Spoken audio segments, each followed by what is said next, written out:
Bueno, shalom hermanos y amigos, es una bendición estar nuevamente, ¿verdad?, conectados en esta oportunidad. Les doy muchas gracias, ¿verdad?, toda, en el nombre de Yeshua, ¿verdad?, por sintonizarse, ¿verdad?, pues a esta misma hora y poder juntamente conmigo estudiar la palabra de nuestro Padre Eterno. Así que, bueno, como siempre lo hacemos, ¿verdad?, antes de comenzar nuestro tema, el tema que vamos a estudiar el día de hoy, ¿verdad?, vamos a hacer una oración, ¿verdad?, a nuestro Padre Eterno. Les invito a que vengamos en palabras de oración. Padre nuestro que estás en los cielos, bendito y exaltado sea tu nombre por siempre, Adonai. En esta hora, Padre bueno, estamos delante de ti, dándote toda rabá, dándote muchas gracias por todas las bendiciones, por la vida que nos prestas y este momento, Padre, para que podamos estudiar un momento lo que es tu bendita y santa palabra.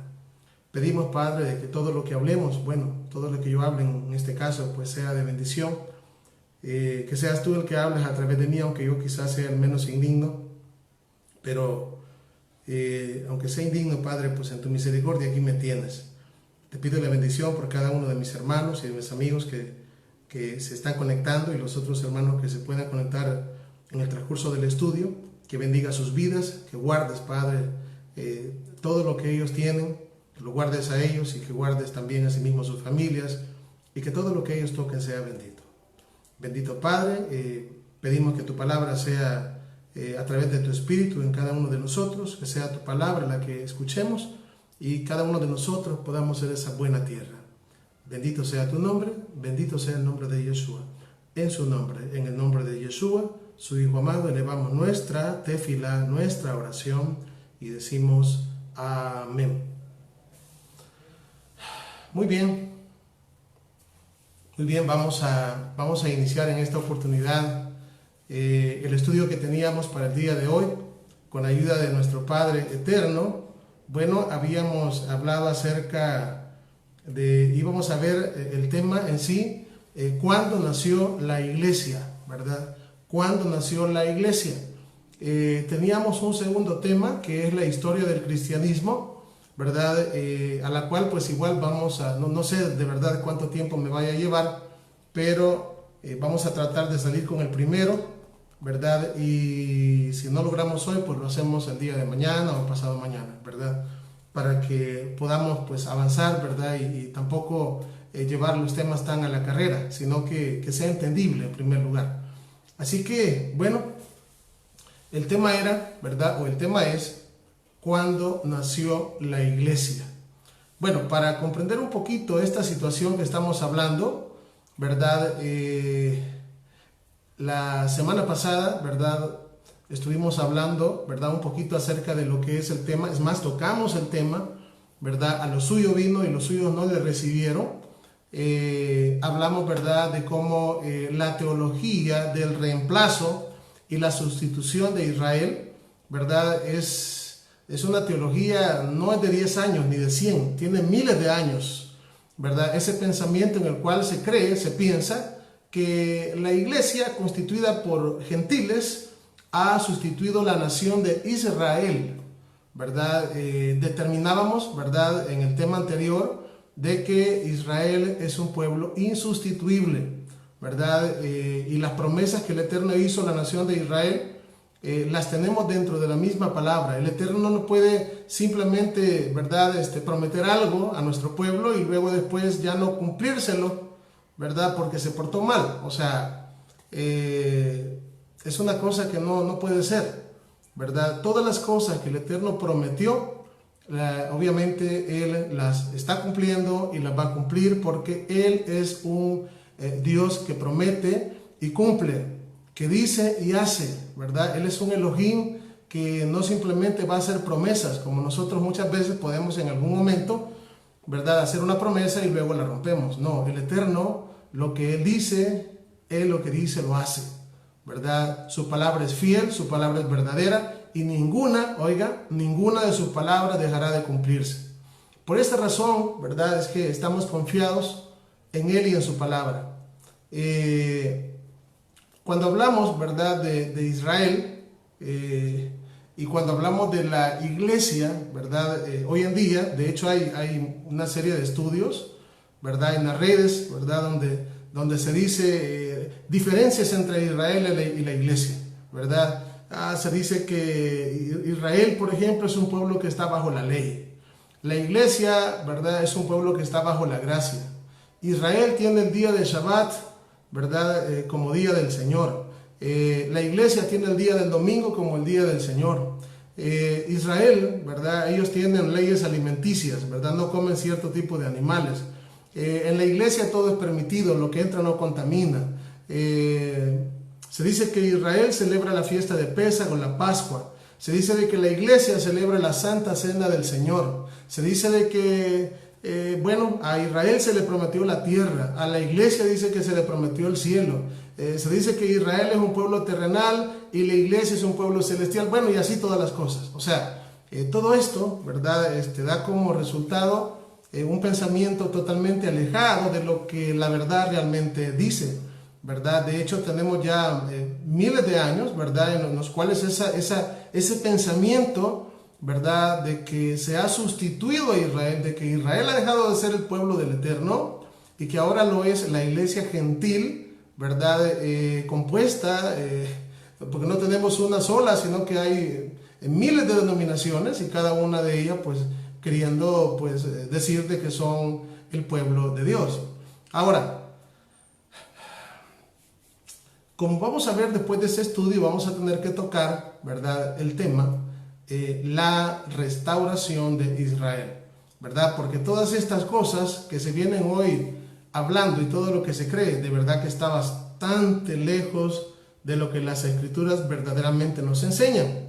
Entonces, lo que, por ejemplo, tenemos un texto y vamos a ver el texto, pues si usted tiene una Biblia en la mano, sería bueno de verdad que tuviésemos una Biblia en la mano para que constatáramos lo que estamos estudiando. Y vamos a buscar en nuestras Biblias el libro de Mateo, capítulo 16 y verso 18. Mateo, capítulo 16 y verso 18. Vamos a ver una serie de textos, principalmente creo por el momento, textos del Nuevo Testamento, ¿verdad? Donde vamos a ver a quién es prometida la restauración o a quién es prometido el Mesías, ¿verdad? Estamos, como no ha entrado de lleno todavía al tema de la restauración de Israel, ¿verdad? El tema se va a llamar la restauración de Israel, el segundo éxodo, ¿verdad? Tema que necesitamos estudiarlo, ¿verdad? Para posteriormente también, ¿verdad? Continuar con el tema que también les había anunciado, que estoy de hecho estudiando y haciendo, ¿verdad? Todo el esquema y todo lo que vamos a tratar, y es justamente estudiar el libro de Gálatas verso por verso, ¿verdad? Pero así vamos a llevar esta cadena de temas mientras el Eterno nos dé la vida. Mateo capítulo 16 y verso 18, lo voy a leer, ¿verdad? Y si usted gusta, lo lee usted conmigo en su Biblia. Dice así: y yo también te digo que y sobre esta roca edificaré mi iglesia. Estamos leyendo tal cual dice Mateo. Dice, voy a leer otra vez. Y yo también te digo que tú eres Pedro, y sobre esta piedra o sobre esta roca edificaré mi iglesia, y las puertas del Hades no prevalecerán contra ella. Bueno, de hecho este pasaje se ha torcido un montón, ¿verdad? Porque de hecho, pues para la Iglesia Católica ese es el texto de base para decir que Pedro es la piedra, ¿verdad? O Pedro es la roca. Pero de verdad, cuando estamos hablando, ¿verdad?, de esto, sabemos perfectamente que la piedra es el Mesías. Él es la piedra del ángulo. Él es la piedra, como dice la palabra misma, que desecharon los edificadores. Yeshua es la piedra. Ahora, cuando el Mesías está hablando que Él es la piedra, ¿verdad?, que es la roca, y luego dice, sobre esta piedra, hablando de Él, edificaré mi iglesia, y las puertas del Hades no prevalecerán contra ella. Ahora, surge una pregunta acá, ¿verdad? ¿Qué pasaje del Antiguo Testamento, del Tanakh, qué pasaje? ¿A dónde están los pasajes desde Génesis hasta Malaquías que hablan donde el Mesías vendría a edificar una nueva iglesia independiente de Israel. O sea, Israel ya no, ¿verdad? Ya, ¿qué pasaje? ¿Cuáles son los pasajes del Antiguo Testamento, del Tanakh, donde dicen que el Mesías vendría, ¿verdad?, para una iglesia gentil que no tiene que ver nada con Israel? Bueno, el punto es que no hay, oiga bien, hermano y amigo, y lo digo con todo amor, con todo cariño, no hay un solo texto en el Antiguo Testamento, en el Tanakh, que diga que el Mesías venga a edificar una iglesia, algo que sea diferente de Israel. De hecho, por eso estamos leyendo acá Mateo 16, 18, donde el Mesías dice: sobre esta piedra edificaré mi iglesia. Pronto, un poquito más adelante, vamos a ir a ver qué significa la palabra iglesia. Ahora, pero sí, fíjense bien, encontramos un pasaje en el libro de Jeremías, capítulo 31, verso 4. Oiga bien, Jeremías, capítulo 31 y verso 4, donde encontramos una promesa donde el Eterno, donde nuestro Dios, donde nuestro Padre está prometiendo que va a edificar a Israel. Y vamos a ver Jeremías capítulo 31 y verso 4. Ahí, Jeremías capítulo 31 y el verso 4. Vamos a leerlo, dice así: aún te edificaré. Oiga lo que dice: aún te edificaré, y serás edificada, oh Virgen de Israel.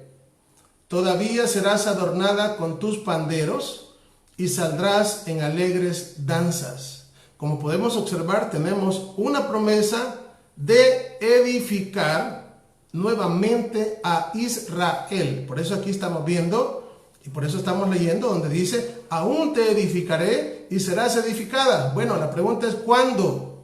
Vino nuestro Mesías y dijo en Mateo 16, 18: yo también te digo, Pedro, que tú, ¿verdad? Yo también te digo que tú eres Pedro, y sobre esta piedra edificaré mi iglesia. Ahora la pregunta es, ¿verdad? Jeremías 31:4 está hablando de que va a edificar a Israel, ¿verdad? Y luego Mateo 16:18 dice que el Mesías va a edificar a la iglesia. Entonces, aquí en apariencia, fíjense bien, tenemos dos grupos. En apariencia tenemos dos pueblos. O sea, en apariencia Mateo 16:18 está hablando de la iglesia, que se entiende la iglesia hoy en día, y la promesa de Jeremías 31:4 está hablando de la edificación de Israel. Entonces, ya van a ver cómo vamos a armar esto más adelante, porque esto es, de verdad, es algo, cuando la palabra del Eterno se logra comprender un poquito y el Eterno da la luz, ¿verdad? La palabra viene a ser para nosotros algo maravilloso y una revelación, wow, ¿verdad? Porque el objetivo de cada uno de estos estudios no es polemizar, no es hacer sentir mal a nadie, ¿verdad? No es decirle a alguien: mire, usted está mal y yo estoy bien. No es eso. Todo lo que de verdad hay en nuestro corazón es el deseo de que usted conozca estas verdades. Son verdades bíblicas, ¿verdad? Verdades bíblicas, y tampoco es el deseo nuestro condenar a nadie. No podemos condenar a nadie, de verdad. Lo único que nosotros podemos hacer es compartir la palabra, compartir lo que por la misericordia del Eterno hemos recibido. Su misma palabra lo dice, ¿verdad? ¿Cómo podemos dejar de decir lo que hemos visto y oído? Si de gracia hemos recibido, tenemos que dar de gracia.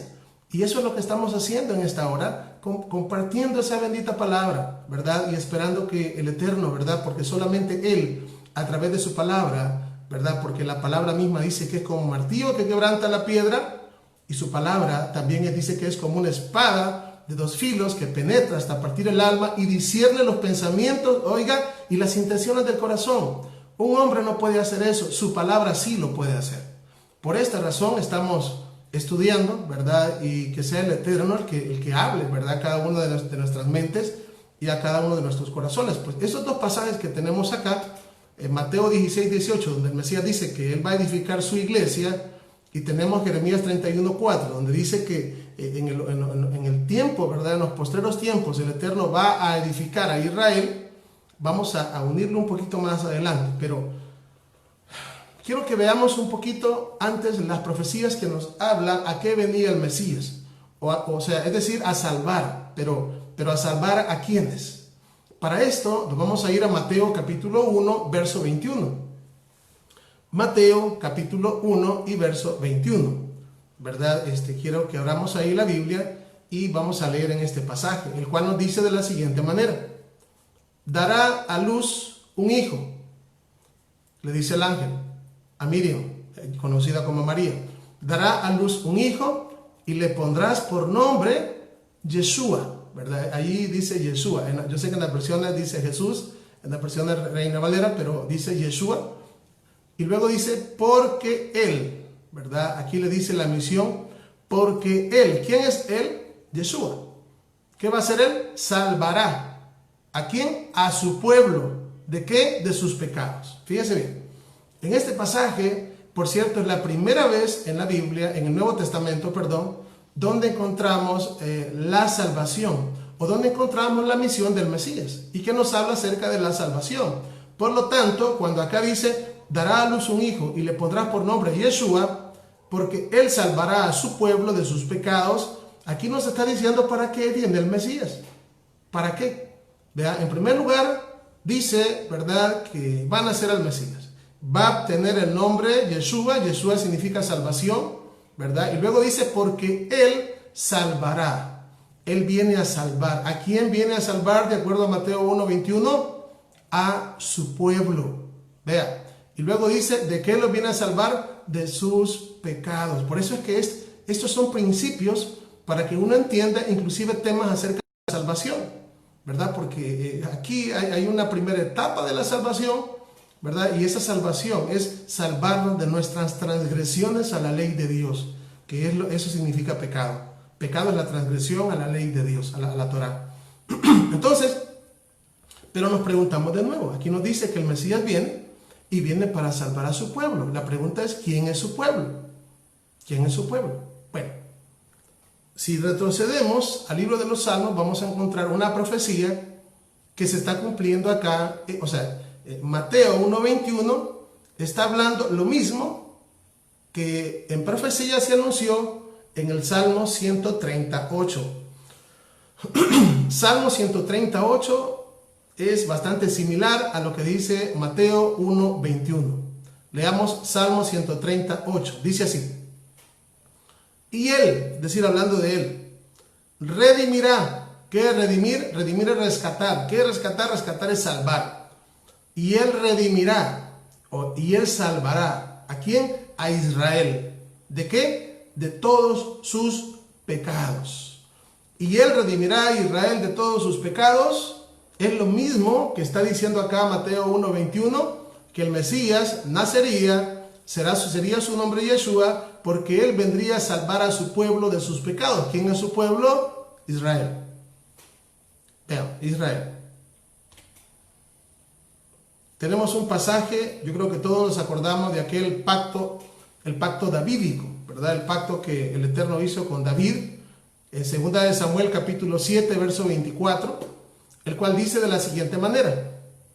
2 de Samuel capítulo 7, verso 24.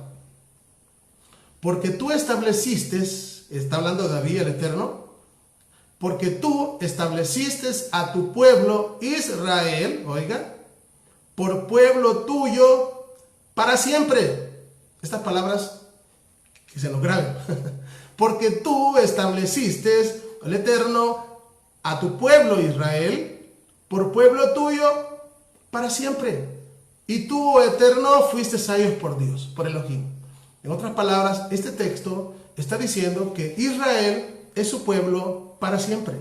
No hasta que venga el Mesías y luego lo va a cambiar por otro pueblo llamado iglesia. No está hablando de eso. Ya vamos a, inclusive, ¿verdad? Porque acuérdense que el tema, o mejor dicho, el punto que queremos tratar es cuándo nació la iglesia, ¿verdad? No, para que no pensemos de que me estoy desviando, no. Sino que ahorita estoy dando una introducción para luego entrar a ver cuándo nació la iglesia. Porque para saber cuándo nació la iglesia tenemos que saber quién es la iglesia. Así de sencillo. ¿Quién es la iglesia? Y alguien me dice, nosotros, me van a decir, no, pues, o sea, estamos hablando en cuestión, en términos históricos, ¿verdad? ¿Quién es la iglesia? Veamos lo que dice el 1, verso 32. Lucas capítulo 1, verso 32. Y por esto, ¿verdad? Les pido que estemos bien atentos, ¿verdad? Para que no se nos escape nada. Dice así, Lucas 1:32. Este será grande y será llamado Hijo del Elión, Hijo del Altísimo. Y Yahweh, Elohim, le dará el trono de David, su padre. Fíjense bien. ¿Cómo comienza? Estamos hablando en el Nuevo Testamento, Nuevo Pacto. Lucas 1:32. Este será grande. ¿De quién está hablando? De Yeshua. Y será llamado Ben-Ha-Elión, Hijo del Altísimo. Y Hashem, el Eterno, dice que le va a dar el trono de David, su padre. Si se recuerda, en el mismo pacto davídico, el Eterno le prometió a David que un hijo de él se sentaría en el trono de David y reinaría sobre Israel para siempre. De hecho, eso es lo que está aquí, Lucas está tocando esto. Dice que el Mesías sería grande, será llamado Hijo del Altísimo, y el eterno Dios, el eterno Elohim, le va a dar el trono de David, su padre. Cuando dice que le va a dar el trono de David, su padre, la pregunta es, ¿David sobre quién reinaba? Ese trono, el trono donde David se sentaba, ¿sobre quién era rey David? Pues sobre Israel. Y ese mismo, de acuerdo a Lucas 1:32, ese es el trono que se le va a dar al Mesías, de acuerdo a lo que estamos leyendo. Y luego dice el verso 33, y reinará sobre la casa de Jacob. Jacob es Israel, acuérdense que se le cambió el nombre. Y reinará sobre la casa de Jacob, ¿cuánto tiempo? Para siempre, para siempre.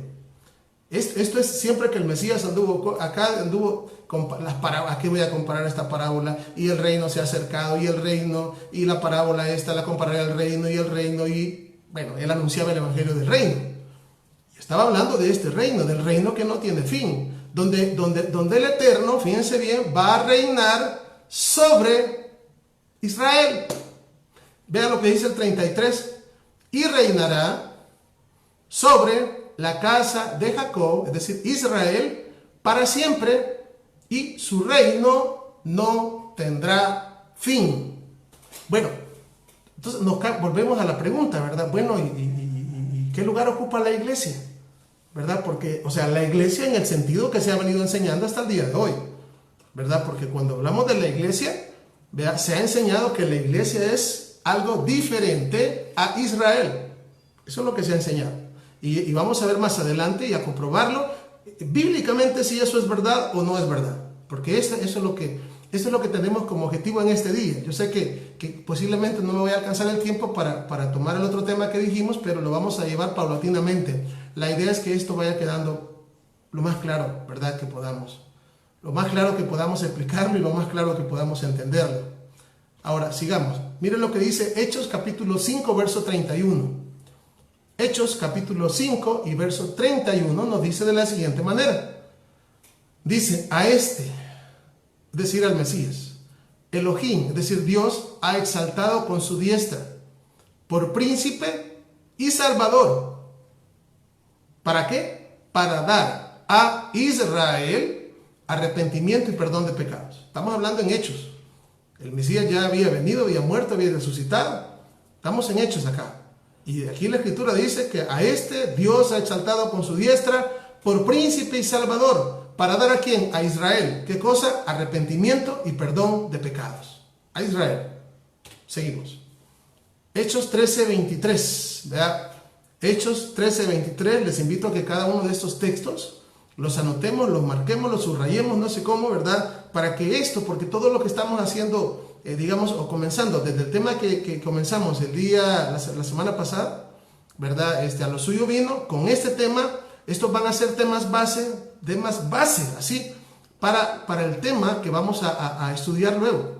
Porque luego, después de este tema, les dije que vamos a estudiar el tema acerca de la restauración de Israel, ¿verdad? La restauración de Israel, ¿verdad? Y vamos, después de ese tema, entonces vamos a hablar acerca de el libro de Gálatas, verso por verso, si el Eterno nos presta la vida. Así que este texto de Hechos 13:23 dice, de la descendencia de este, y conforme a la promesa, este es otro texto, el otro estaba en Lucas, en Hechos 5, este es Hechos 13:23, dice, de la descendencia de este, y conforme a la promesa, Dios, es decir, Elohim, levantó a Yeshua. ¿Por qué? Por salvador a quién? A Israel.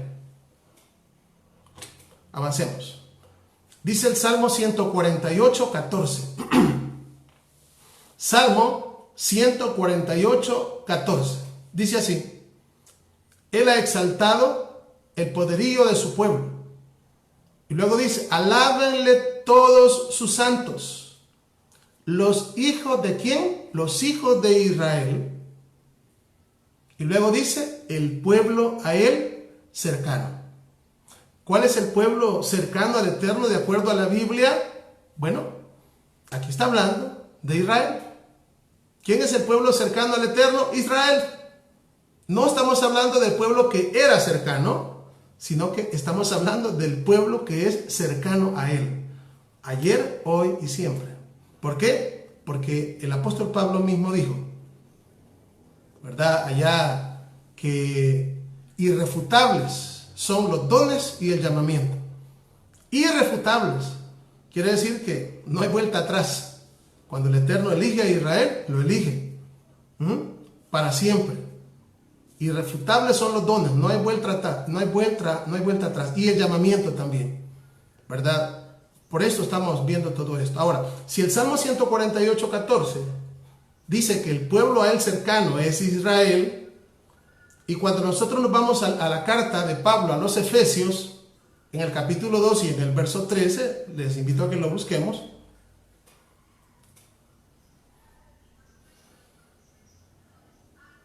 Dice así, Efesios capítulo 2 y verso 13, dice, pero ahora, en Yeshua HaMashiach, en Cristo Jesús, dicen las Biblias, vosotros que en otro tiempo estabais lejos, está hablando de los gentiles, habéis sido hechos cercanos. Oiga bien, cercanos por la sangre del Mesías.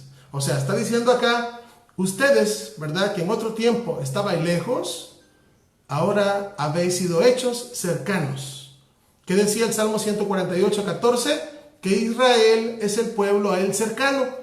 Y si un gentil estaba lejos y ahora, dice la palabra, que por medio del Mesías ha sido hecho cercano, significa que ha venido a ser parte de Israel. No ha venido a sustituir a Israel, sino que ha venido a ser partícipe, o mejor dicho, copartícipe, mejor, compartiendo la promesa, fíjense bien, con el otro heredero o con los demás herederos.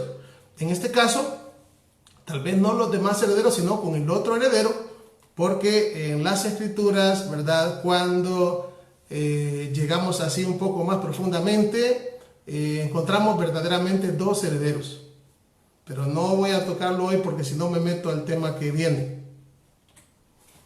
Ahora, vamos a entrar en detalle y vamos a entrar con claridad. ¿Quién es la iglesia? ¿Quién es la iglesia? ¿Cuándo nació la iglesia? Bueno, usualmente, ¿verdad? Las personas hoy en día responden, bueno, la iglesia nació en Pentecostés, ¿verdad? Hechos 2, ahí nació la iglesia. La iglesia nació en Pentecostés, Hechos 2, ahí nació la iglesia. Otras personas dicen, bueno, pero encontramos que, por ejemplo, ¿verdad? Digamos que una persona dijera, la iglesia nació en Pentecostés. Vayamos a Mateo 18:17. Para alguien que diga que la iglesia nació en Pentecostés. Oiga, una persona dice, la iglesia nació en Pentecostés. Bueno, vayamos a Mateo 18:17. Mateo capítulo 18 y verso 17 y veamos qué nos dice la escritura. Dice así, aquí está hablando en contexto, ¿verdad? Si una persona anduviese haciendo las cosas mal, entonces dice que ve, dile tú, repréndelo, y si no te oye a ti, lleva a otro testigo. Y viene aquí el verso 17 y dice, si no los oyere a ellos, Dilo a la iglesia.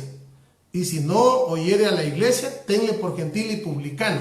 Bueno, la pregunta es, ¿a cuál iglesia le va a ir a decir? Que no quedamos que Pentecostés, ahí nació la iglesia y aquí el Mesías todavía está vivo, no ha muerto, no ha resucitado, el Espíritu no ha venido, o sea, todavía no es Pentecostés. ¿A cuál iglesia le va a ir a decir? Esto es para aquel hermano que piensa que la iglesia nació en Pentecostés. Entonces la pregunta es, ¿a qué iglesia le va a ir a decir? Mateo 18, 17. Dilo a la iglesia, dice, pero la iglesia no existe. ¿O será que está profetizando? No, no está hablando del futuro, está hablando de ese tiempo. Entonces, ¿quién es la iglesia en el tiempo de Mateo 18, 17? Eso es primero. Bueno, viene alguien y me va a decir, no, lo que pasa es que la iglesia nació verdaderamente en el año 30 o en el año 26 de la era común, pues, ¿verdad?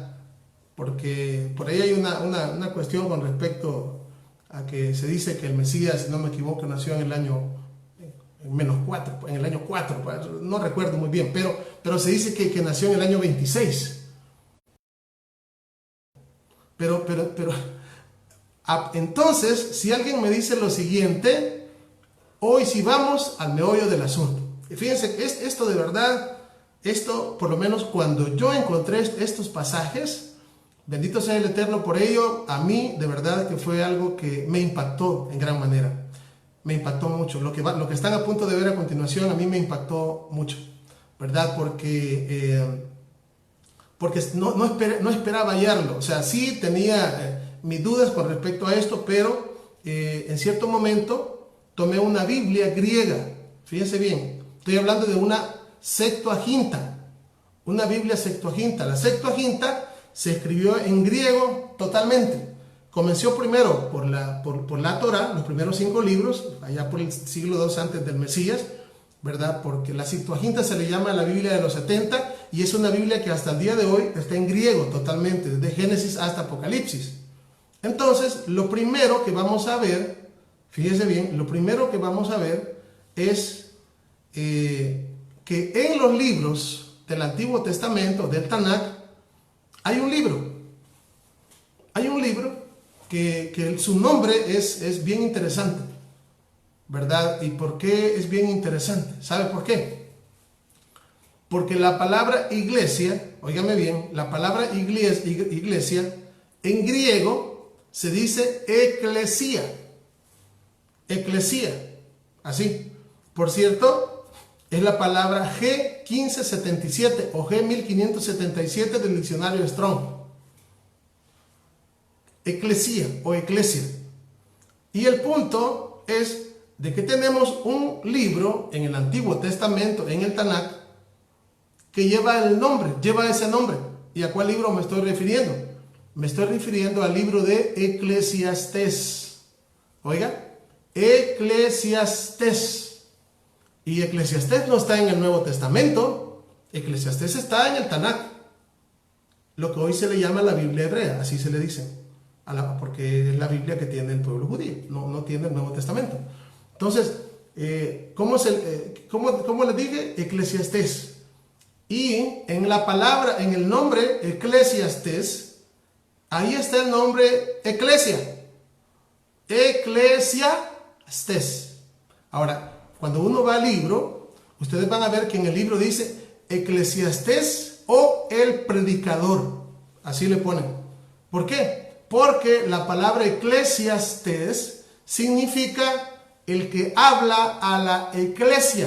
Bueno, como la palabra iglesia es la que se tradujo como iglesia, entonces lo que está diciendo allá, el nombre del libro Eclesiastés, que se le atribuye a Salomón, es Eclesiastés significa el que habla a la iglesia.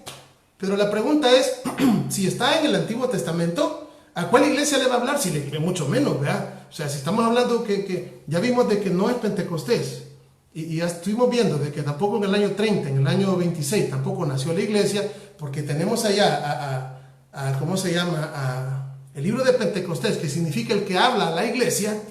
Eso quiere decir que la iglesia ya estaba aquí. O sea, ya existía desde antes, aunque el Mesías viniera a esta tierra a morir y a sufrir y a resucitar. Entonces, el no conocer esto, a lo que vamos a ver un poquito más allá, es lo que da todo aquello que venimos hablando, ¿verdad? La teología del reemplazo, ¿verdad? Ahora viene la iglesia y ahora la iglesia es el nuevo pueblo de Dios. Momento, no es así. La iglesia no nació en Pentecostés, la iglesia no nació en el año 26, la iglesia no nació en el año 30 de la era común, sino que vemos aquí este libro donde ya estaba, pero vamos a irnos todavía más profundamente. Más profundamente. Y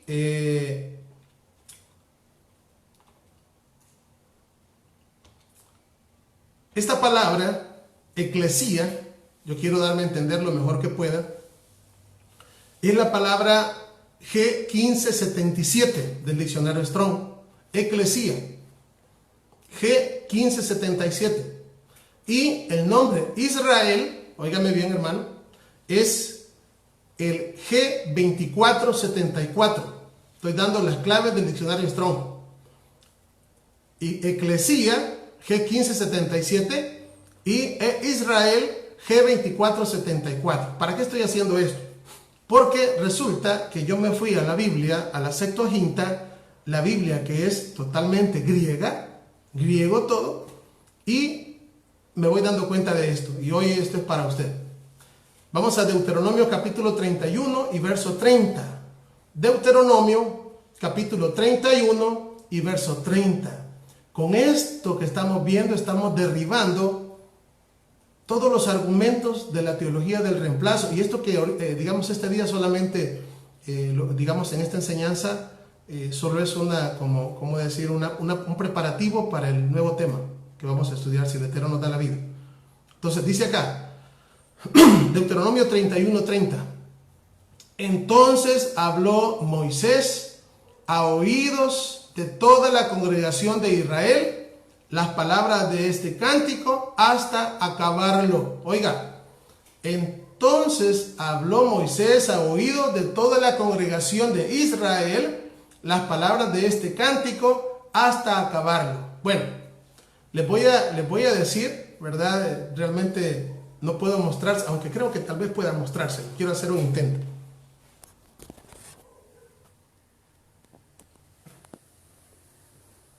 Vamos a ver.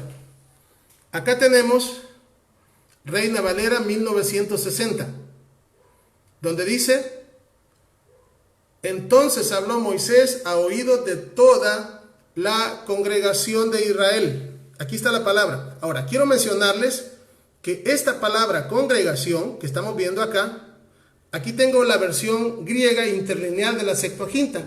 Aquí tengo la Septuaginta totalmente griega.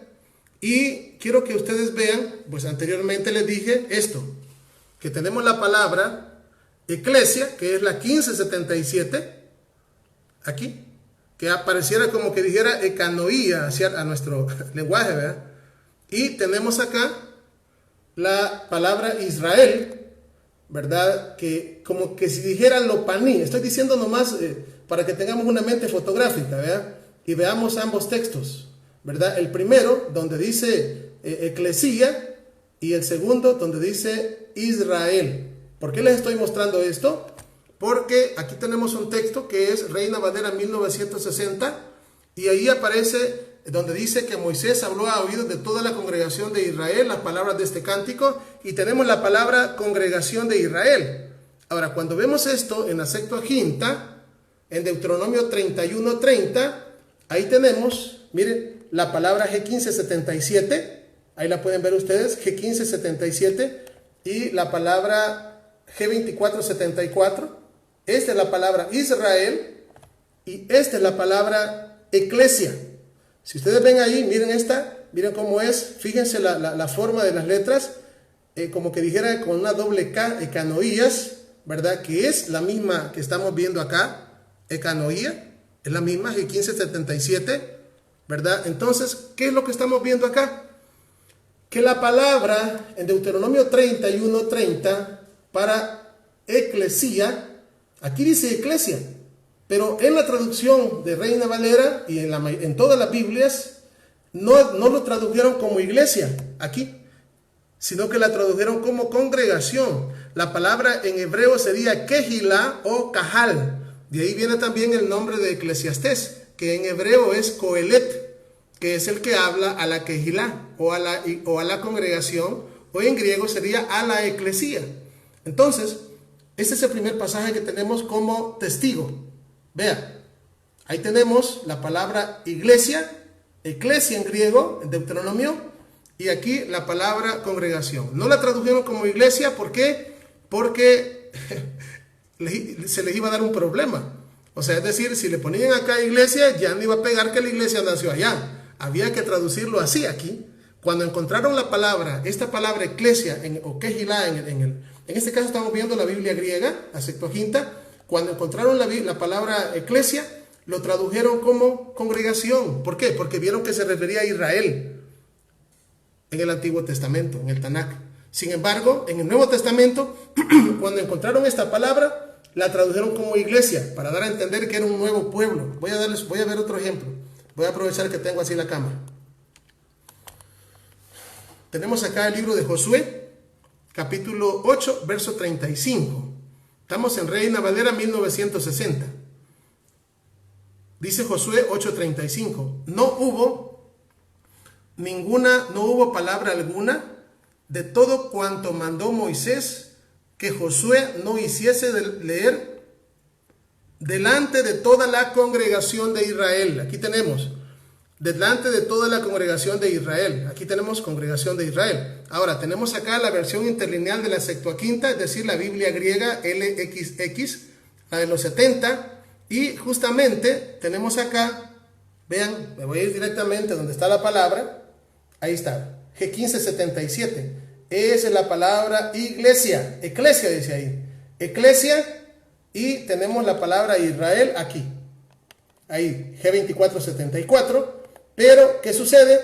Que cuando los traductores encontraron la eclesia Israel, no le ponen aquí la iglesia de Israel, le ponen la congregación de Israel. ¿Por qué? Porque, vuelvo y repito, si le ponen aquí iglesia, entonces ya no les va a dar que la iglesia es una cosa nueva. La cuestión es la teología del reemplazo.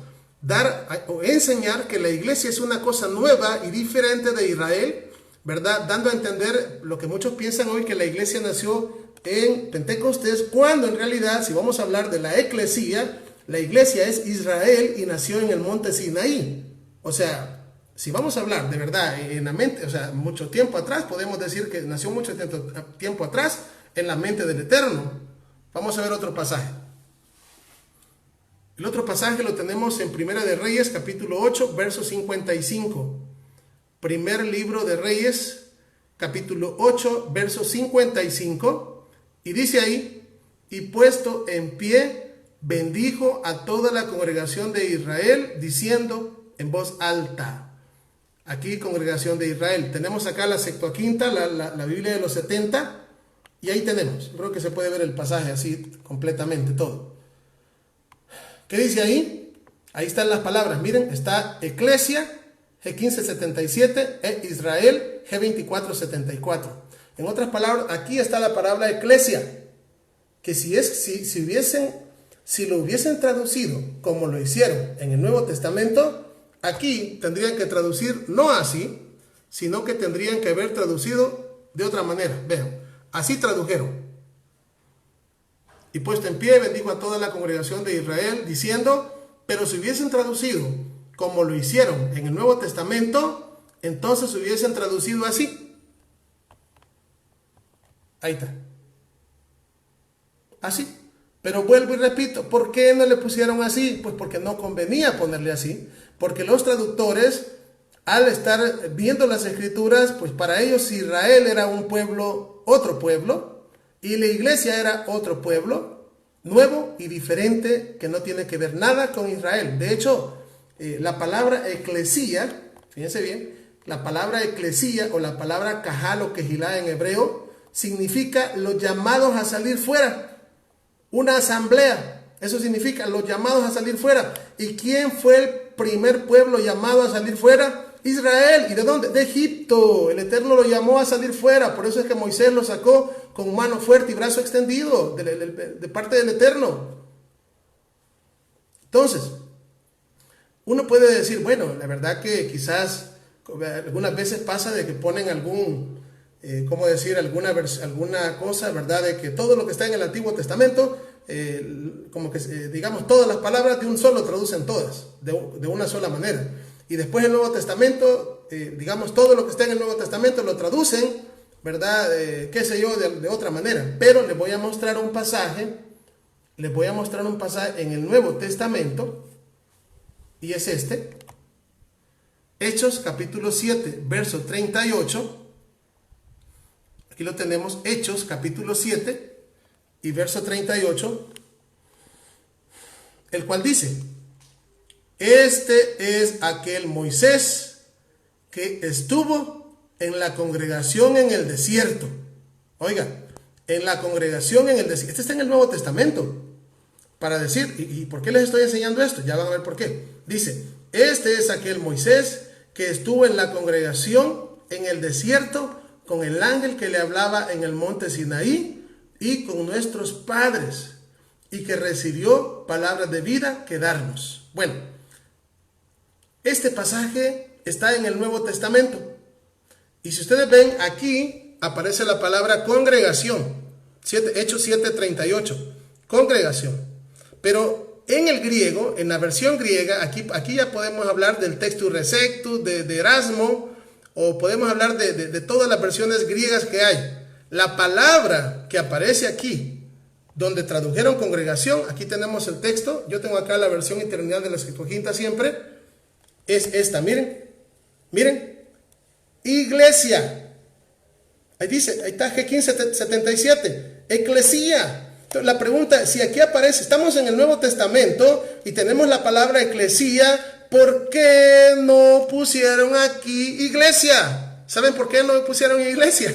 No pusieron iglesia porque vieron que en el texto se refería a la congregación en el desierto. ¿Y quién es la congregación en el desierto? Dijeron, es Israel.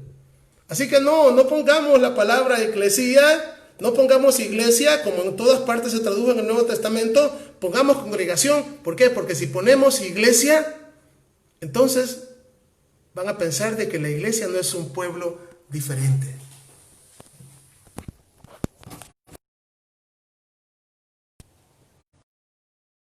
Qué terrible, de verdad.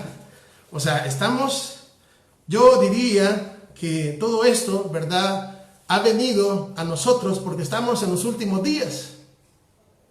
De verdad, esto antes no estaba revelado. De hecho, pues en la historia de la iglesia cristiana han habido tantos grupos. Bueno, y después de la Reforma, si usted ha leído un poco de todas las iglesias que después que vinieron los luteranos, que después que vinieron los ¿cómo se llama?, los valdenses, que vinieron los menonitas, que vinieron un montón de iglesias diferentes, siempre con la mente pensando que la iglesia era un pueblo diferente. De hecho, de eso tendríamos que hablar un poquito, ¿verdad?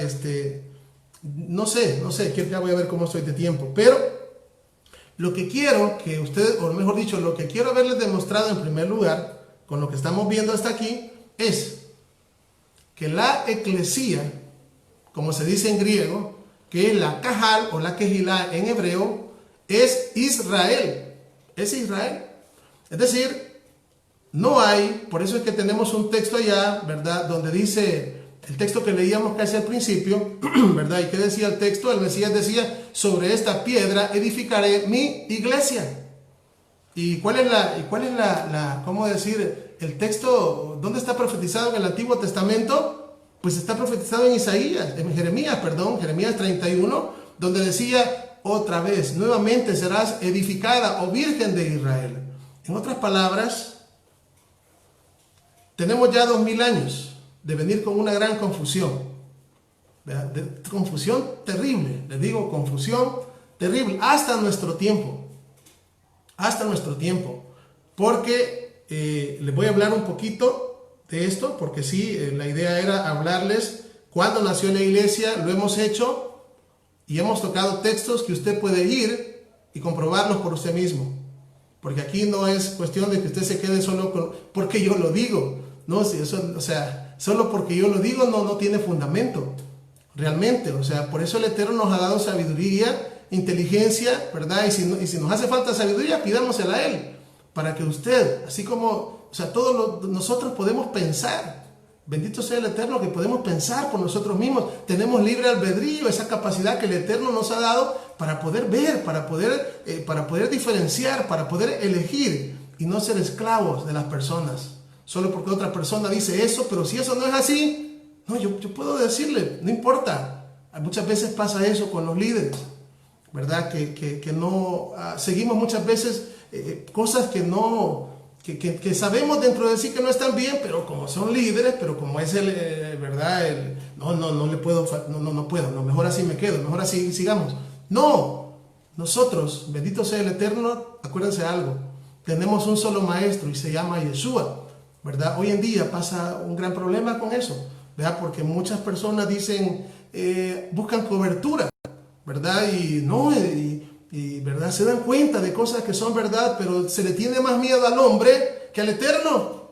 Sí, le digo, eso pasa, no. Entonces, están en los lugares y ahí están, porque ¿qué va a decir el pastor? ¿Qué va a decir el líder? ¿Qué va a decir no sé quién? Bueno, ¿sabe qué? Preocupémonos por qué va a decir el Eterno. Él tenemos que preocuparnos porque la salvación es de Él y a cada uno de nosotros. Miren, hoy en día tenemos una tremenda bendición.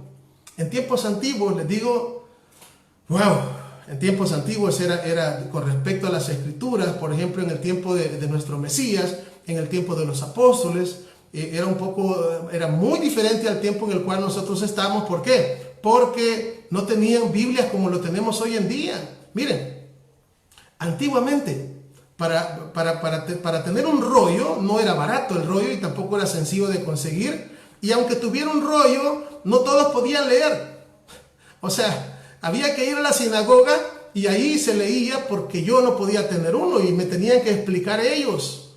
Y hoy, ¿saben? Tenemos la bendición de que tenemos la Biblia. Les digo, esta es una bendición, el hecho de tener las escrituras aún en el idioma español, ¿verdad? Porque hay personas que dicen, no, es que en el hebreo, ¿verdad? Y esas Biblias hay que quemarlas. No, momento, no se equivoque. ¿Sabe? El hecho de tener una Biblia Reina Valera 1960 o la versión que sea en español, es bueno tener varias. Es una bendición que podamos leer en nuestro idioma. Hay Biblias en inglés también. Es una bendición que podamos leerla, que podamos leer. Eso le digo, antes, le digo, no era así. Hoy en día podemos darnos el lujo de tener Biblias, hasta para una Biblia para la cocina, otra Biblia para el tocador, una Biblia para la sala, ¿verdad? Hay Biblias de bolsillo, hay Biblias de letra gigante, hay Biblias para las mujeres, hay Biblias para los hombres, hay Biblias para los niños. No, hombre, si es que, y una Biblia no es cara en el tiempo actual.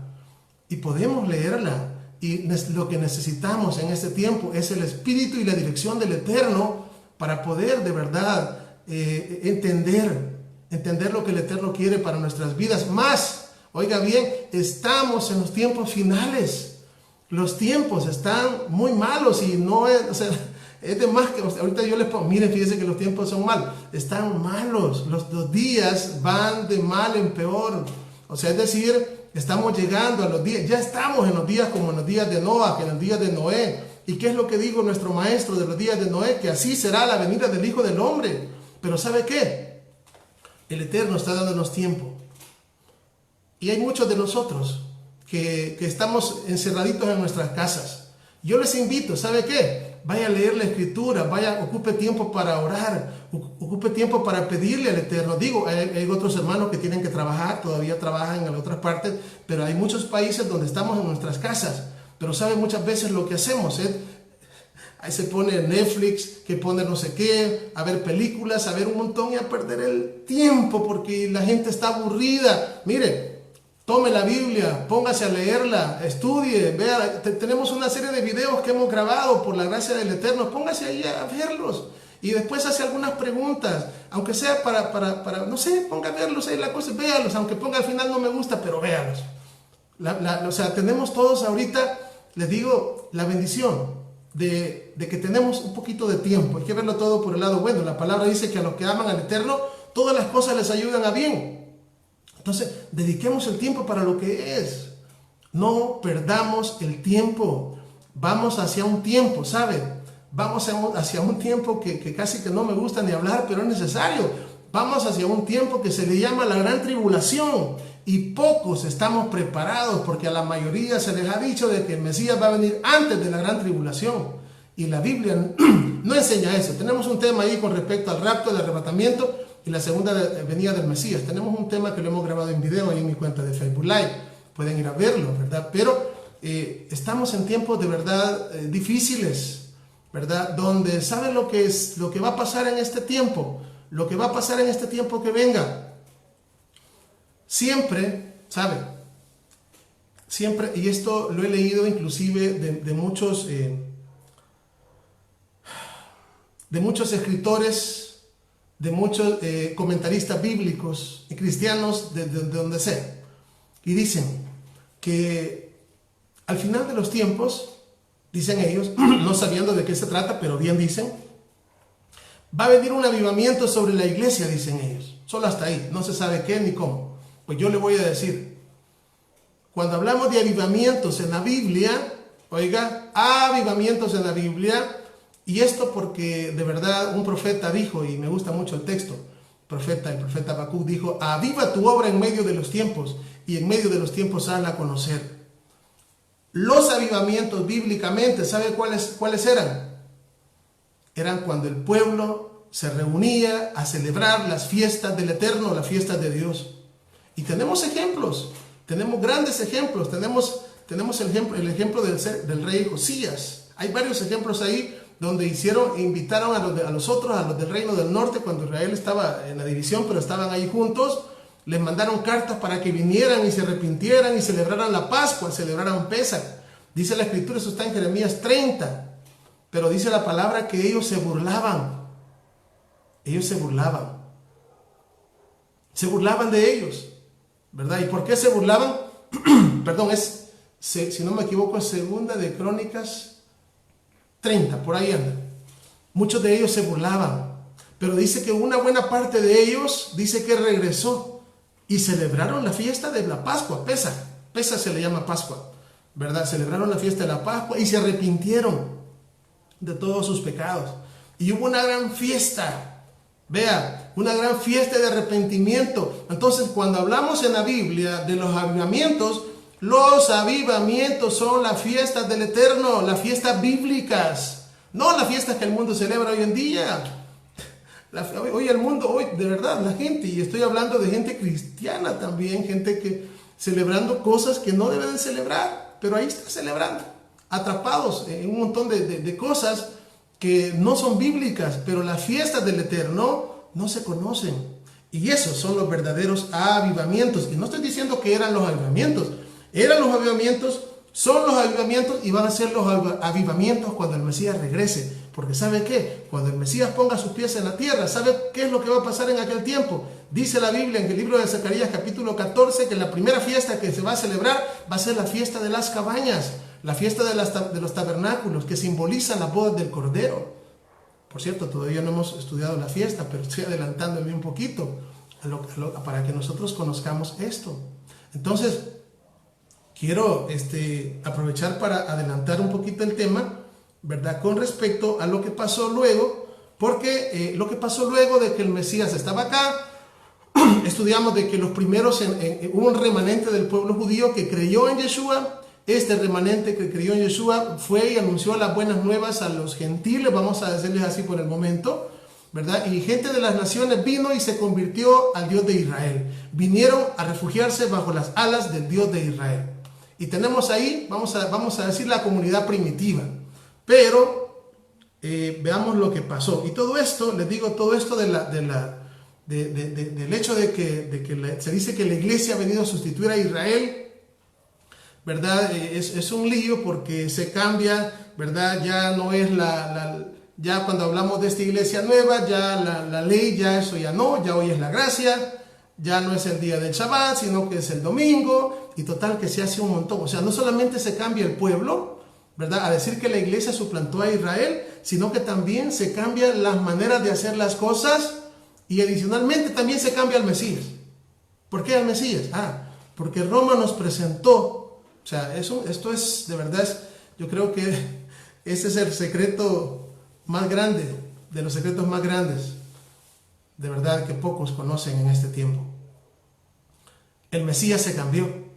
¿Por qué? Porque la Iglesia Católica nos presentó a un Mesías romano, con nombre cambiado, ¿verdad? Ya no como Yeshua, el judío, sino como con otro nombre, ustedes ya saben, ¿verdad? Pero ya no se le ve como judío, sino que ya se le mira como otro, como un gentil. De hecho, inclusive en las películas, ¿verdad? Cuando ustedes ven películas, los judíos se ve que visten de un modo y a Yeshua, a él lo hacen de otro modo, ¿verdad? Para que él no parezca como que él no es judío, ¿verdad? Y pues se le quitó su judeidad, vamos a decir, a nuestro Mesías.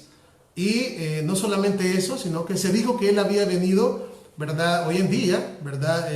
La iglesia, ¿verdad? Lo que venimos hablando, ¿verdad? Se dijo que el Mesías vino. ¿Y usted por qué? ¿Y usted come de todos los animales? Ah, sí, nosotros comemos de todo. ¿Y usted por qué come de todo? Ah, porque Jesús dice que lo que entra no contamina. Ah, Jesús, él es el ejemplo. Imagínense qué tremendo. O sea, y así como eso, muchas cosas.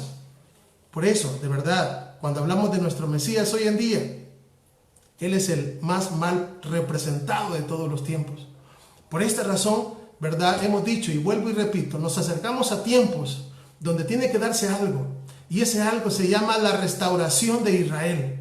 Y por eso es que ese tema va a ser el siguiente. Yo de verdad les invito a todos mis hermanos y amigos que estemos muy pendientes y que estemos ¿verdad? Anotando todo, porque viene nueva revelación. Y no porque esto sea nuevo en sí, sino porque para nosotros es nuevo. Esto es lo más antiguo de siempre. Es que como cuando se dijo en las Escrituras, un mandamiento nuevo os doy, ¿verdad? Y que os améis los unos a los otros. Y uno dice, pero si eso no es nuevo. Sí, lo que pasa es que es nuevo. Y para nosotros también sigue siendo nuevo muchas veces. ¿Por qué? Porque no lo hemos estrenado. Entonces ahí está nuevo, está guardadito el mandamiento. Y por eso es nuevo. ¿Me entienden? No lo hemos estrenado, no lo hemos usado, no hemos echado mano de él.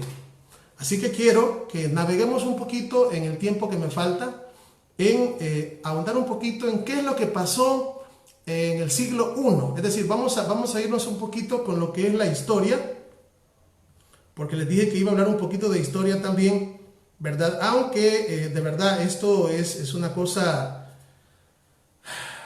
Sí, existe tanto una historia antes del Mesías como una historia después del Mesías, pero voy a hablarles un poquito de la historia después de Yeshua. Tal vez en otro día, ¿verdad? Podamos hablar de la historia antes del Mesías.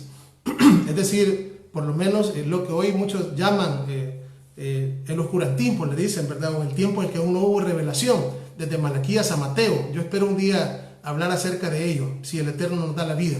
Así que yo quisiera que nos fuéramos, ¿verdad? Para hablar un poquito de la historia vamos a hablar un poquito de la historia de aquel grupo de creyentes en Yeshua, ¿verdad? ¿Qué pasó con ellos? Miren, vamos a irnos a Hechos capítulo 18, verso 1. Hechos capítulo 18 y el verso 1. Vamos a leer el verso 1 y el verso 2 del libro de Hechos. Dice así: después de estas cosas, Pablo salió de Atenas y fue a Corinto, y halló a un judío llamado Aquila, natural del Ponto, recién venido de Italia con Priscila su mujer, por cuanto Claudio había mandado que todos los judíos saliesen de Roma, y fue a ellos. Vea usted, este pasaje nos está hablando de algo que estaba pasando con los judíos. Es decir, estudiamos, valga la redundancia, en el estudio anterior, ¿verdad?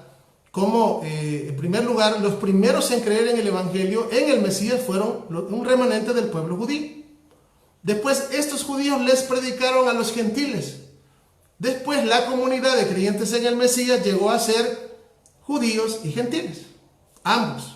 Y ahí Pablo estuvo hablando de los diferentes, ¿verdad? Y siempre hubo tensión entre ambos, entre judíos y gentiles. Unos se creían mayor que otros y los otros veían de menos a los otros. Siempre hubo eso.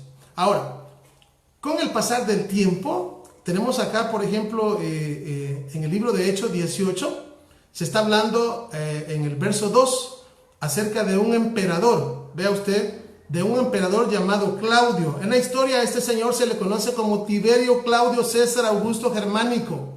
Oiga, bien largo el nombre, ¿verdad? Tiberio Claudio César Augusto Germánico. Este señor llamado Claudio, citado en Hechos 18:2, dice las escrituras que que halló a un judío llamado Aquila, natural del Ponto, y que venía con su mujer llamada Priscila. Es decir, Aquila y Priscila era una pareja, dos judíos, ¿verdad? Aquila y Priscila, su esposa. Y dice que ellos, dice el verso 2, dice que habían sido expulsados de Roma. ¿Quién había hecho esta expulsión? Tiberio Claudio César Augusto Germánico, este emperador romano.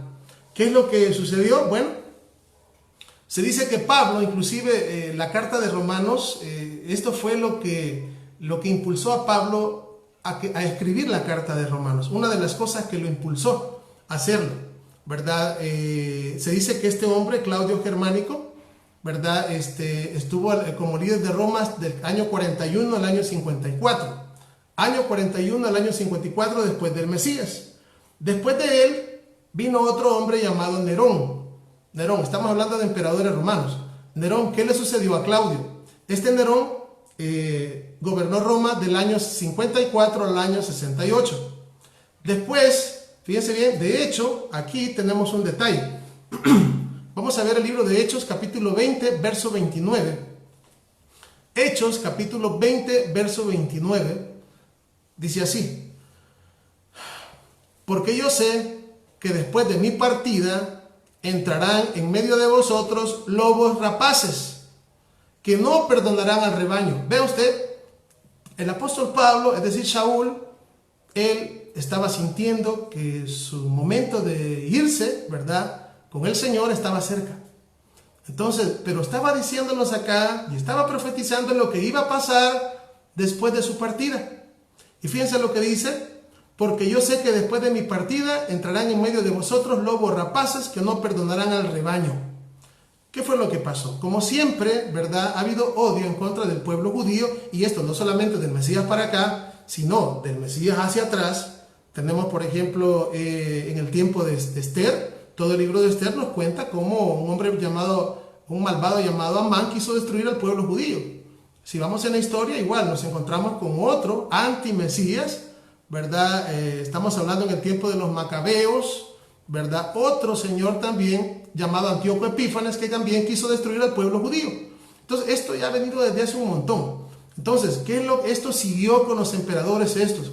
De hecho, en el tiempo que nació nuestro amado Mesías, ¿qué pasó? ¿Qué fue lo que hizo cuando llegaron por ahí los sabios, ¿verdad?, preguntando ¿dónde es que, ¿verdad?, venimos buscando a un niño que es el rey, ¿verdad? Y este hombre dijo: está bien, ¿verdad?, vayan a buscarlo y me avisan, ¿verdad? Pero obviamente lo que él dijo: no, el único rey de los judíos soy yo, ¿verdad? Y si alguien me quiere quitar el trono, dijo Herodes, yo lo mato antes, ¿verdad? ¿Qué fue lo que hizo? Mandó a matar a todos los niños, ¿verdad? Eso lo encontramos en el Nuevo Testamento, en Mateo. Mandó a matar a todos los niños, ¿verdad? Creo que no me equivoco si de 3 años abajo, no recuerdo ahorita bien, pero hizo de verdad, asesinó a muchos niños judíos, ¿verdad?, con el objetivo de matar a aquel que le habían dicho que iba a ser el rey de los judíos, y él pensó que su trono estaba en peligro. Entonces, ¿verdad?, esto les cuento, pues, porque cuando hablamos de la persecución en contra del pueblo judío, no es una cosa nueva del Mesías para acá, sino que esto ha sido de siempre, ¿verdad? Y cuando hablamos de la comunidad primitiva que estaba establecida por judíos y gentiles, al principio eran solo judíos, después entran los gentiles, pero con el pasar del tiempo los judíos son perseguidos por Roma, y la comunidad de creyentes en el Mesías, fíjense bien, los creyentes de origen gentil van aumentando y los creyentes de origen judío van disminuyendo. Se van haciendo más pocos cada vez por las persecuciones.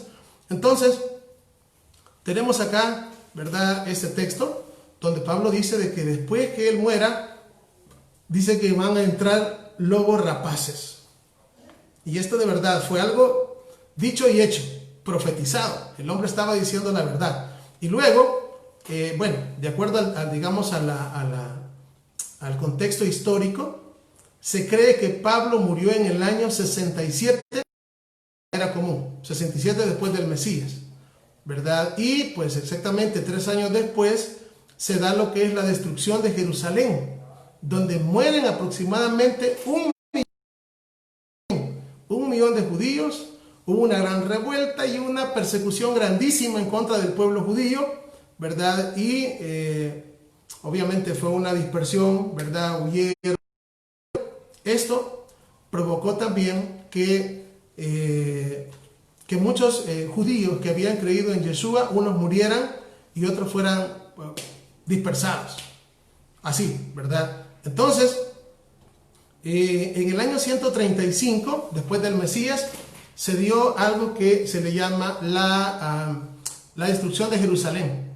¿Verdad? Se cuenta por ahí de que un rabino llamado Rabí Akiva levantó a otro judío llamado Simón Bar Kokhba, que se le dice el hijo de la estrella. El Rabí Akiva creyó que él era el Mesías, ¿verdad? Y lo levantó como Mesías y dijo: hay que ir a pelear, ¿verdad? Hay que ir a pelear con los romanos, ¿verdad? Y vamos a vencer y vamos a sacar a todas las tropas romanas, ¿verdad? Y lo que pasó fue que perdieron la batalla. ¿Verdad? Y Jerusalén dice que fue arada como con bueyes, fue destruida totalmente. Estoy hablando del año 135 después del Mesías. Entonces, ¿qué fue lo que sucedió en aquel tiempo? ¿Verdad? Obviamente se expulsan todos los judíos de Israel, de Jerusalén, ¿verdad? Y se le cambia el nombre a Israel. Ya no, ¿verdad? Se le pone el nombre de Palestina y a Jerusalén se le llama Aelia Capitolina, ¿verdad? Aelia Capitolina. Entonces, después de esto, fíjense bien, después de esto sucede de que la congregación primitiva, como eran mayormente ya los judíos que estaban dentro de esa congregación, eran muy pocos, y los gentiles que venían ¿cómo decir?, de sus religiones paganas, tenían una mente totalmente anti-Torah. ¿Y qué sucede? Pues ya iban cambiando algunas cosas. ¿Y por qué cambiaron las cosas? Bueno, porque venía, por ejemplo, Roma y decía: ¿y ustedes qué están haciendo? ¿Ustedes son judíos también? No, nosotros no. Ustedes hoy están ayunando el día de Yom Kippur. No, nosotros no estamos ayunando, ¿ves? Tomaban agua, ¿verdad? Y nosotros no. No, entonces, para no ser confundidos, ¿verdad?, por la persecución al pueblo judío, ¿qué hicieron? Se iban quitando, ¿verdad? Porque en ese tiempo se dio lo que se le llama la persecución en las catacumbas de Roma, ¿verdad? Donde se dice que perseguían a los cristianos. En realidad, estos hombres que eran perseguidos por guardar la Torá, y los perseguían por eso, porque querían desaparecerlos. Es una persecución de verdad que hubo tremenda. De hecho, hubieron, ¿verdad?, ya en el primer siglo, por ejemplo, les voy a mencionar, ¿verdad?, porque esta parte donde Pablo habla en la carta a los romanos, en el capítulo 11, donde les dice, ¿verdad?, que no, o sea, ustedes no se sobrepongan sobre las ramas, ¿verdad? Ustedes son injertados en el olivo. O sea, el Eterno no ha desechado a Israel. Eso se lo dice Pablo a los gentiles. Pero el pensamiento de los gentiles fue muy diferente. De hecho, entraron esos lobos rapaces, ¿verdad?, y otras personas, y iban cambiando las cosas. De hecho, se sabe, por ejemplo, que existía, hasta allá por el siglo IV, se sabe de unos judíos que se llamaban ebionitas.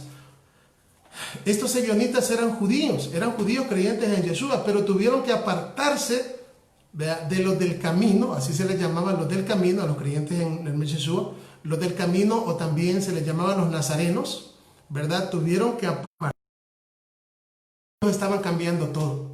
Entonces ellos, para seguir más fielmente la Torá, se apartaron, pero al final también terminaron creyendo que Pablo era un apóstata. Bueno, de ellos se habla hasta allá por el siglo IV, de los ebionitas, ¿verdad? Que ellos creían en la Torá y creían en Yeshua, ¿verdad? En el otro grupo ya de los nazarenos ya venía cambiando una serie de cosas, ¿verdad? Y esto fue así hasta llegar al concilio, al famoso concilio de Nicea, ¿verdad? Se dice que fue en el año 325 después del Mesías. Pero quiero mencionarles acá algunos de los padres, llamados padres de la iglesia, y qué es lo que ellos pensaban con respecto al pueblo judío. Vean, porque todas estas cosas, a esto se le llamó antisemitismo. Todas estas cosas son las que han hecho de verdad una gran división hasta el día de hoy, ¿verdad? Por ejemplo, el hecho también de hacer culpables al pueblo judío de que los judíos mataron a Cristo.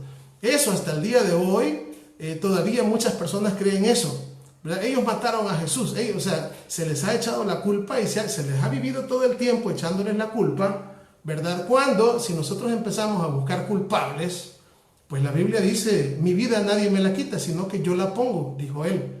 Pero si queremos seguir buscando culpables, bueno, estaban los romanos y los judíos, un grupo de judíos, ¿verdad?, que fueron pagados, y estaban los romanos también que los crucificaron. Pero si queremos seguir buscando verdaderos culpables de la muerte del Mesías, esos culpables somos usted y yo.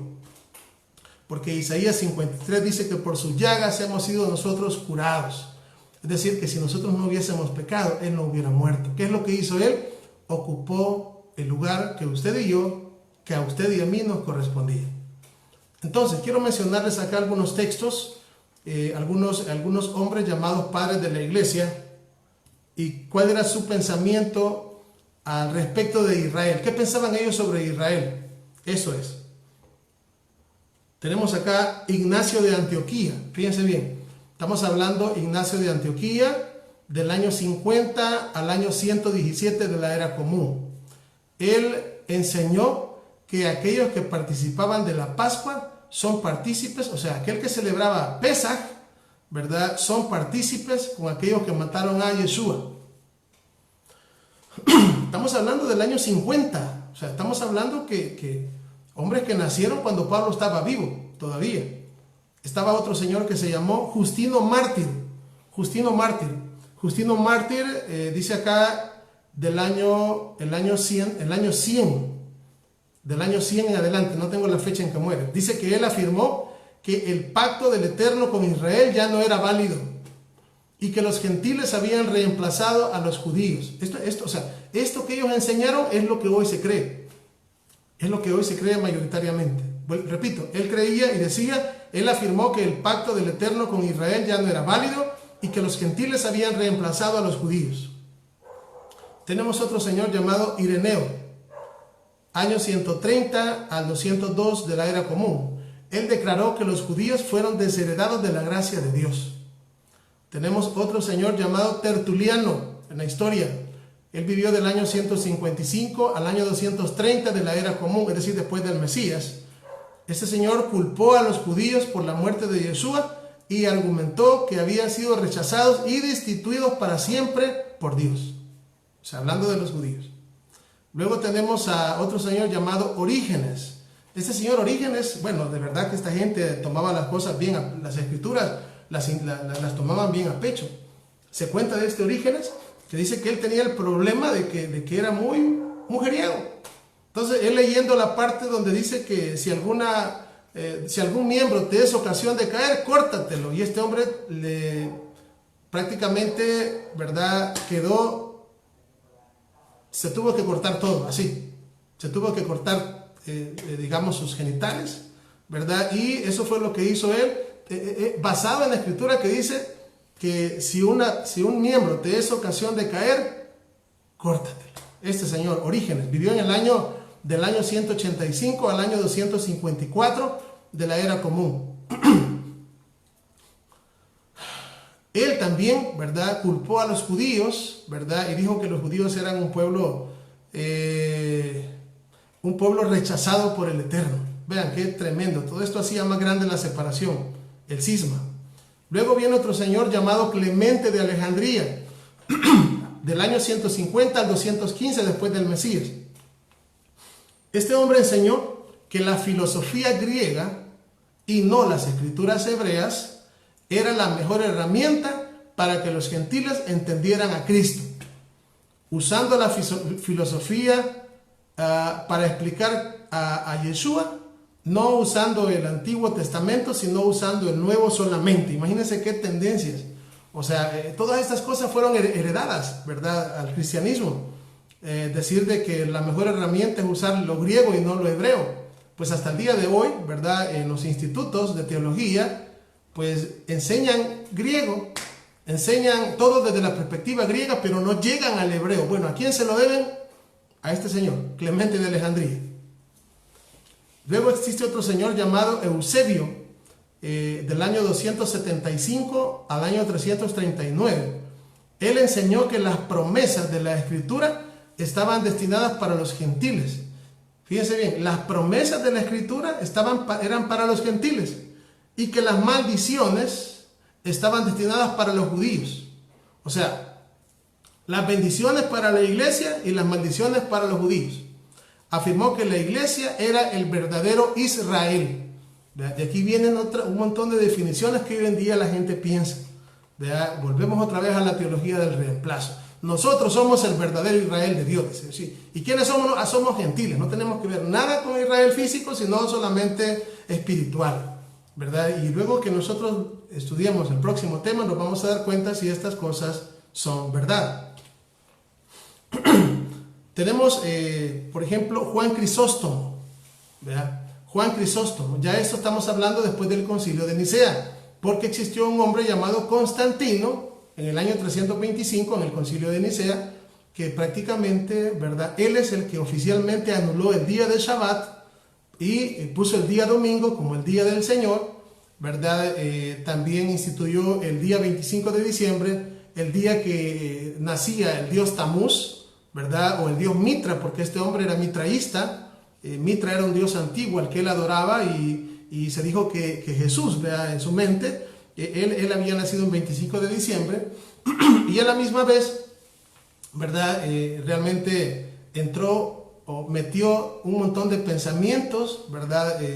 Totalmente alejados, ¿verdad? De lo que es el pensamiento original, ¿verdad? Y metió un montón de cosas griegas, helenísticas, paganas, dentro de la iglesia. Por aquí es donde ya va naciendo. Aquí nació ya aquello que venía, las aguas limpias que se comenzaron a ensuciar después de que Pablo muere, pero ya con este hombre en el concilio de Nicea, ¿verdad? Aquí las cosas sí ya van bien sucias. Y aquí es donde nacen, ¿verdad? Nace la iglesia católica, por decirlo así, ¿verdad? Fue en este concilio de Nicea, por cierto, que se reunían los obispos de un lado y del otro, se dice que estaba Arrio y Atanasio, que se dice en la historia que estos hombres, uno creía que en la Trinidad, el otro no, el otro creía que el Hijo era subordinado al Padre. Bueno, de hecho fue en este concilio de Nicea, me parece que estaban reunidos todos durante 30 días y no lograban ponerse de acuerdo si Yeshua era Dios, así, ¿verdad? O era hijo de Dios, y no se ponían de acuerdo. Vino Constantino y les dijo, tienen 24 horas. ¿Verdad? Tiene 24 horas, porque Constantino dicen que se había hecho cristiano, ¿verdad? Pero en realidad todo esto fue una farsa. Se había hecho cristiano y prácticamente la religión, era emperador del Estado, o sea, estamos hablando de Roma. Entonces les dijo a estos, tienen 24 horas para decidirse. Entonces al final dijeron, no, pues si no, pues, llegaron a la conclusión de que Jesús es Dios, ¿verdad? Así a la rápida, así, así, en lo que se le conoce, ¿verdad? Y eso igual, pues eso pasó como herencia también, estos pensamientos, ¿verdad? Inclusive después hubo otro concilio más adelante, ahorita se me olvida, fue por cierto en el año 385 el siguiente concilio, porque allá la pregunta era ¿quién es el Espíritu Santo? ¿Verdad? Y se reunían, si es otra persona adicional al Eterno, si el Espíritu Santo era... Después, bueno, total que todo esto fue un montón se cuentan en la historia, ¿verdad? Que se reunían y al final, pues, lo que ellos determinaban, ¿verdad? Era lo que quedaba ya marcado y todos tenían que seguir lo mismo, y si alguien hablaba en contra de lo que ya se había establecido, era un hereje y lo expulsaban de la iglesia. Bueno, tenemos a Juan Crisóstomo. Estamos hablando del año 349 al 407. Él predicó una serie de sermones contra los judíos, en lo que declaró la sinagoga no solo es un burdel y un teatro, también es una cueva de ladrones, un lugar de alojamiento para bestias salvajes. Los judíos son asesinos empedernidos, poseídos por el diablo. Su libertinaje y embriaguez los ha entregado a las costumbres de los cerdos. Negó que los judíos pudieran recibir alguna vez el perdón. Afirmó que era un deber cristiano odiar a los judíos. Afirmó que los judíos adoraban a Satanás. y este hombre, adicionalmente, bueno, en la cuestión del santoral de la Iglesia Católica, hoy en día es considerado San Juan Crisóstomo, porque después, digamos, los que se oponían a cierto grupo, lo sacaban del santoral, ya no son conocidos como San, y a los que abrazaban la fe cristiana les ponían San. Ahí entran todos los San y los que no eran San. O sea, en este sí fue San Crisóstomo, así se le conoce. Después de él vino otro señor llamado Jerónimo, que por cierto se le atribuye la otra Biblia, la Biblia que se escribió en latín, a este señor Jerónimo. Fíjense bien que él existió del año 347 al 420. Dice que él describió a los judíos como serpientes, usando la imagen de Judas. Sus salmos y oraciones son los rebuznos de los burros. Son incapaces de entender las escrituras. Esto dijo este señor, ¿verdad?, que se llamó Jerónimo, a quien se le atribuye la Biblia, la Vulgata latina. Después tenemos en el año 347 al año 420, ya estamos pronto a terminar, a un señor llamado San Agustín. Él afirmó que los judíos merecían la muerte, pero que estaban destinados a vagar por la tierra, ser testigos de la victoria de la iglesia sobre la sinagoga. O sea, era una... todo esto venía siendo una competencia donde se hablaba de verdad en contra de los judíos todo el tiempo. Y esto es hasta el día de hoy. Siempre ha sido, sí, como dice hermano Israel Segura. Dice, gran error de todas las historias en contra de los judíos. Así es, mi hermano. Bueno, quiero mencionarles esto, ya para finalizar. La Reforma. Aquí, de verdad, medio les voy a contar porque estoy yendo un poquito rápido para poder avanzar, pero llegamos al año 1517. En el año de 1517, exactamente el 31 de octubre, ¿verdad?, fue el día de que Martín Lutero, que era un clérigo, clava las 95 tesis, ¿verdad?, en las puertas de Roma, ¿verdad?, y él no está de acuerdo con un montón de cosas que se están haciendo. Las llamadas indulgencias, ¿verdad?, la idolatría, etc. Y, bueno, Martín Lutero, al principio, fíjense bien, él, ¿cómo decir?, simpatizaba con el pueblo judío, pero después, con el tiempo, cuando él hizo los cambios, él pensó que los judíos iban a creer en Yeshua, según él, ¿verdad? Pero no pasó eso. Entonces Martín Lutero, ya para finalizar, antes de morir, escribió un libro que se llama Contra los judíos y sus mentiras. Todo esto que les estoy contando es lo que ha hecho es alejar más, de verdad, o sea, dividir más al pueblo, ¿verdad? Creyendo de que ellos son los verdaderos, ¿verdad? La iglesia que ha nacido y se tiene al pueblo judío como un pueblo o sea, como lo que estamos leyendo acá. Este hombre, Martín Lutero, al escribir un libro que se llama, existe ese libro y usted lo puede buscar en la red, se llama Contra los judíos y sus mentiras. En este libro, él dijo lo siguiente. Dice, número 1, aconsejó que las sinagogas y las escuelas debían de ser quemadas. Sus hogares, los hogares de los judíos debían de ser destruidos. Los escritos de los judíos debían de ser confiscados. A los rabinos debía de prohibírseles enseñar. Su dinero debía de habérseles quitado. Se debía de obligarlos a labores forzadas. Fíjense bien. En 1924, en una reunión cristiana en Berlín, Hitler habló ante miles y recibió una ovación. De pie cuando hizo la siguiente proclamación. Estoy hablando de Hitler. Creo que hoy estoy actuando de acuerdo a la voluntad del Dios Todopoderoso, dijo Hitler, mientras anunció la obra más importante que los cristianos podían emprender, y es estar en contra de los judíos y deshacerse de ellos de una vez por todas. Hitler luego procedió a hablar acerca de la influencia de Lutero en su vida. Martín Lutero, dijo, ha sido el más grande ánimo de mi vida. Lutero fue un gran hombre, él fue un gigante. Con un solo soplido anunció la llegada de un nuevo amanecer y de una nueva era. Él vio claramente que los judíos necesitan ser destruidos y apenas estamos empezando a ver que necesitamos llevar a cabo esta obra. Fíjense bien qué tremendo. En unos juicios que se llaman los juicios de Nuremberg, después de la Segunda Guerra Mundial, Julius Streicher, uno de los acusados, se defendió diciendo: nunca he dicho algo que Martín Lutero no dijera. Solo, vean cómo, con el pasar de la historia, de verdad, todo lo que ha pasado, una gran división, una gran confusión por un lado, unos, ¿verdad?, en contra de otros y otros en contra de unos.